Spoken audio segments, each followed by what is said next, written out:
Imaginez qu'une guerre éclate en Europe. Voici, mesdames et messieurs, la bouleversante histoire de Jean le Russe. Jean est un type pas sérieux. Il n'a d'autre objectif dans son existence que le divertissement, la fête. Pas de femmes, pas d'enfants, pas de discipline. Et ses chaussettes sont toujours dépareillées.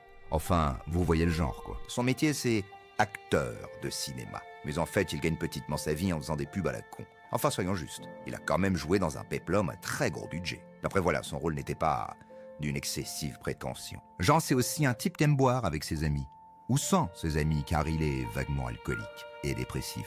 Le truc, c'est que pendant qu'il vivait sa petite vie inconsistante, qu'il faisait joujou et se trompait de chaussettes le matin, le monde, lui, continuait de tourner avec tout ce qu'il comporte de lourdeur et de gravité. Et les grandes puissances de ce monde se sont provoquées jusqu'à un point de non-retour. Et finalement, une guerre fut déclarée entre la Russie et l'Europe. Jean a d'abord cru que ça serait un problème pour les militaires. Faux! Ces mêmes militaires ont annoncé que les cons dans son genre, sans femme ni enfant, seraient les premiers sur la liste. Voilà mon grand, t'as pas voulu changer de couche, maintenant c'est toi qui te pisses dessus. Il la ramait beaucoup moins tout d'un coup. C'était tout juste s'il ne rasait pas les murs dans la rue. Et pourquoi les Russes lui voulaient du mal d'ailleurs? Pour lui, la Russie, c'était des beaux romans et une pièce de Tchekhov où il joua le rôle d'Andreï à l'école de théâtre. Jamais il n'aurait imaginé qu'il se retrouverait à tirer sur ces gens. Mais il avait beau se faire petit, son nom était déjà inscrit avec une encre assassine sur un courrier à lui seul destiné. Alors il fit ce que tout homme immature aurait fait. Il appela sa maman. Et il a bien fait, car maman avait une bonne idée. Jean, va te cacher chez ta grand-mère en Bourgogne. Sa maison est vide depuis son décès il y a quelques années. Échapper à l'armée française en se cachant en France, c'était peut-être pas si bête. C'était inattendu. N'empêche que la Bourgogne, c'était un autre genre de punition pour un citadin comme lui. Mais vaut mieux des rangs de vignes que des rangs de soldats. Mais il ne s'agissait pas seulement de se cacher de l'armée française, il fallait aussi ne pas éveiller les soupçons des gens du coin. Alors il eut une autre idée inattendue. Des déserteurs, il y en a dans tous les pays du monde. Et s'il se faisait passer pour un Russe? Oui, quel joli contre-pied! Et un rôle idéal pour Jean, qui s'appellerait désormais Andreï. Alors il partit, déprimé. La maison était là, vide et poussiéreuse. Et Jean s'installa.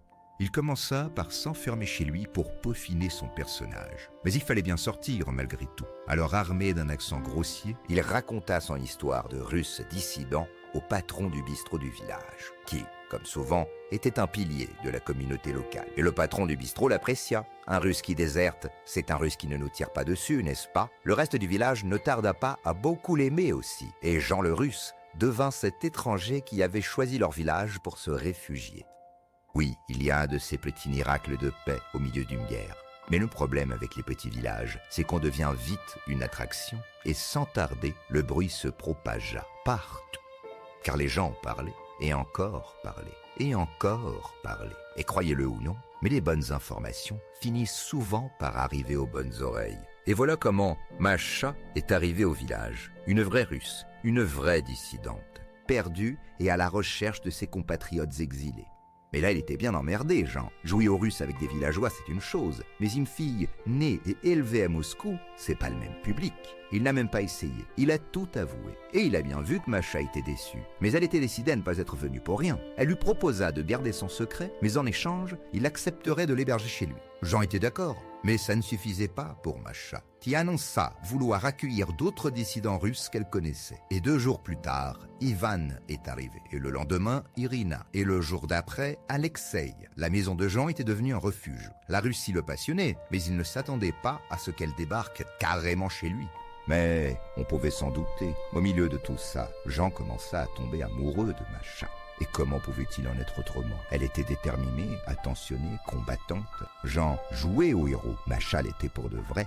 Quand l'époque lui disait de haïr les Russes, son cœur lui disait l'inverse. Et il ne laissait pas Masha totalement insensible. Elle le trouvait touchant, ce français maladroit qui déclamait du Tchekhov dans un drôle de russe, qui n'avait jamais les chaussettes de la même couleur, qui s'intéressait sincèrement à sa culture, à beaucoup d'égards opposé à elle, mais en cela si attirant. Et discrètement, doucement, ces 2 fugitifs se sont attrapés l'un et l'autre. Oui, pendant que des balles trouaient le ventre de ses compatriotes sur le front, c'est une flèche qui a transpercé le cœur de Jean. Il y a de ces petits miracles de l'amour au milieu de la haine. Mais aussi vite qu'était né cet amour, et sans qu'il n'en comprenne la raison, Macha se mit à le fuir. Elle se murait dans une froideur cruelle. Jean subissait le plus terrifiant des changements, celui qui est aussi brutal que silencieux et qui a lieu dans l'impérieur insondable de l'être aimé. Il existe une grande variété de solitudes, mais celle qui naît au milieu des autres est très certainement l'une des plus insupportables.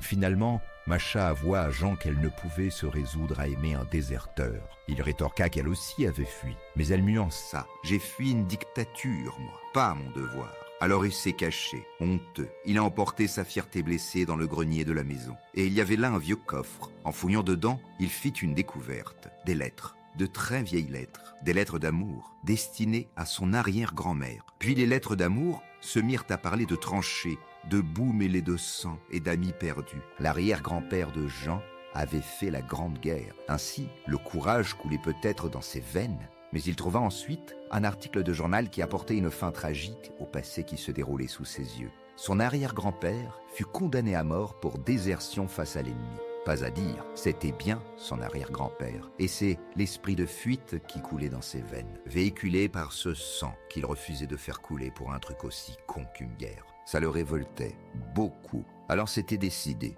Puisque Macha voulait du courage, il irait à cette foutue guerre. Et il fut, résigné, mais déterminée. Macha fut triste de constater son départ. Elle, pourtant si silencieuse, se trouvait bien désolée devant si peu de mots. Dans la transparence de ses larmes naissantes, on pouvait voir ses vrais sentiments. De son côté, Jean souffrait dans son camp d'entraînement. Le corps de Jean était à bout, c'était une fatigue corporelle qu'il n'avait jamais connue. Il découvrit, caché au creux de ses déchirures musculaires, qu'un soldat agit beaucoup pour ne pas trop penser. Et jusqu'au dernier moment, il croyait y aller. Mais il prit une balle dans la jambe lors d'un ultime exercice. Personne ne sut qui était le maladroit qui lui avait tiré dessus. Jean eut un long moment de convalescence. Et pendant qu'il pansait ses plaies, la guerre prit fin soudainement. C'était un soulagement général. Mais lui ne pensait qu'à une chose, retrouver Macha. Il n'avait peut-être pas fait la guerre, mais se prendre une balle, ça devait bien valoir quelque chose, non? Sauf qu'en Bourgogne, sa maison était vide. Tout avait disparu. Les dissidents, la guerre, Macha. Et il retourna à Paris et à sa petite vie qui lui paraissait bien ridicule maintenant. Mais un jour, il retrouva un bout de ce passé. C'était Alexeï.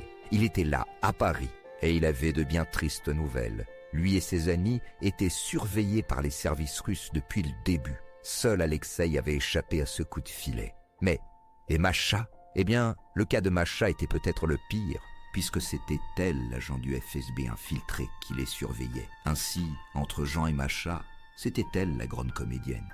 Était-ce possible? Avait-elle pu faire une chose pareille? Et puis, avait-elle menti sur tout?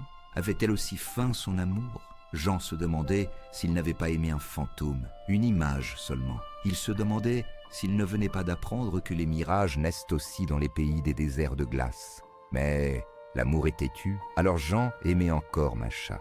Et il se trouvait bien bête quand il regardait parfois des billets d'avion pour Moscou. Mais il n'était pas bête, il était seulement ignorant. Ignorant du fait qu'à 2500 km de là, une jeune espionne du FSB regardait parfois des billets d'avion pour Paris.